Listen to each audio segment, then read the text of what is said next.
In JavaScript, an anonymous function is a function declared without a name within an expression. I have previously done a video on arrow functions, which are a specific kind of anonymous functions. I'll link to that video in the description. For this video, I'll just walk through one example where you might prefer this way. setTimeout runs a callback function that is passed to it after a certain amount of time. A callback function is just a function passed to another function that is to be called later. If we wanted to use setTimeout to print hello after 3 seconds, we could do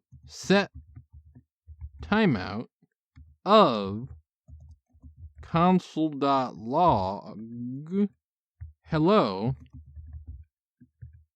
3000. But that would not work as is. setTimeout, like other functions that take a callback function, want to simply take in a function, not the result of a function call. Console.log is just that, a result. So we could rewrite this to do setTimeout of function parentheses curly brace console.log hello, 3000.